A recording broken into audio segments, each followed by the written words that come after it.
My favorite consequence to see a man face is when he thinks that he's going to try to trap a woman with a baby and she traps him instead. I don't know what to do. Like this shit get hard. I'm a single father. That's what you get. You need to think about who you have kids with. help. Think about For adoption. why are you acting like you just being here doing this shit by yourself. This is how you men act. Shit, hard on me. I ain't got no job. I can't go to school. I can't do shit. This is how these men act when it's time to take care of a damn baby. It's Just crazy. being myself, man. It's just hard. Stressful. I don't know what to do. So you just gonna discredit me for all the help that I give you? I just think I'm gonna fight. So the help I give you ain't enough?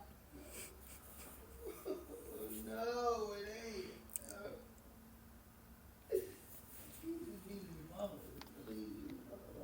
Okay, but he don't have his mom right now. She dropped that baby off on your ass and made you be a father. Why you wasn't there when she was pushing the baby out? I'm just gonna hear what you gotta say. 'Cause everything you say. Hearing a man cry over real life frustration heals a part of me. It makes me feel so good to hear a man cry real tears because he has to suffer the consequences of the decisions that he made and thought that he was going to be able to put that burden on a woman. And a lot of people are going to say, but that's not fair to the child. That's not fair to the child. Do you think it's any more fair to the child where they have to be raised by a woman who is suffering from postpartum depression? She has no village. Mentally, she's going through it. Emotionally, she's going through it. Financially, she's going through it. Like a lot of the time, it's going to be easier for a son to ask his mother for help with a child than it's going to be for a woman to ask her mother for help with a child. So this is why I don't ever go feed into that BS of like, it's not fair to the child. Just like men complain about how women dump their children off onto their family members, men do the same exact thing. And if they don't have a family member to dump the child on, they will just simply get in a relationship with a woman and they will dump the child onto her. A lot of people have mentioned in the comments that the baby isn't even crying. The only person that is crying is a grown adult man that is receiving help from his mother to help him with a baby that doesn't even sound all that problematic. I don't know if this was a good day for the baby. I don't know if the baby just got the bottle and maybe it was taking a long time for the baby to finally simmer down. And finally, the baby did. But currently, the baby is not crying. The father is actually being disruptive crying and putting the baby in a predicament to potentially be disruptive and start crying.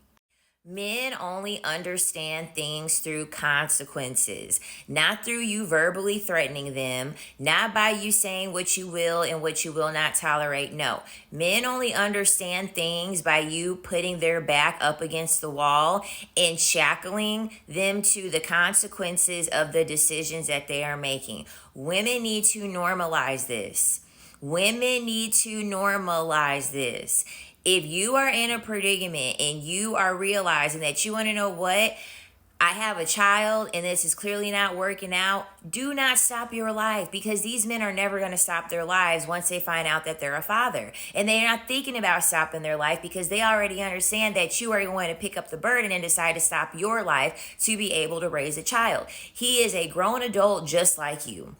He is a grown, able-bodied, capable adult just like you. It took two people to make that child. It should not always be having the onus on the woman to be the one to raise a child. These are my favorite stories. I love a struggling single father. I love a struggling single father because he didn't even have to carry the baby for 9 months. He's not going through postpartum depression. He didn't have his vagina be stretched out or have somebody cut into him. He didn't even have to do any of that stuff leading into becoming a father actively with the baby. And he's over here crying and complaining about how fucking hard it is when he has help. When he literally has his mother helping him. And I love how his mother called him out and said, she pretty much told him, you should have chose better. She low-key has said you should have chose better when he was like, I can't believe this and I don't want to be a father. And she was like, well, you need to be a little bit more careful about who you're deciding to have a child with. Because men don't have to think about choosing better. They never have to think about choosing better because they don't have to deal with the consequence of being pregnant and having to raise a child. They just look at it as, oh, okay, that was a mistake. I'll just start over with the next one. And then I'll just start over with the next one. Once they create a broken home, they forget that the home even fucking exists because they're not involved at all. They don't tell any of their future baby mamas, their future girlfriends, their future wives about all of these broken homes that they created because as far as they're concerned, you got it taken care of. Put these men in a predicament where they have to be the ones that have to suffer the consequence of raising a child. They will figure it out. They will figure it out. You can still be involved in your child's life, but videos like this heal me every single time because finally women are standing up and realizing that I can use my free will. I don't have to put up with this bullshit of stressing myself out of raising a child when I didn't climb on top of myself to create the child.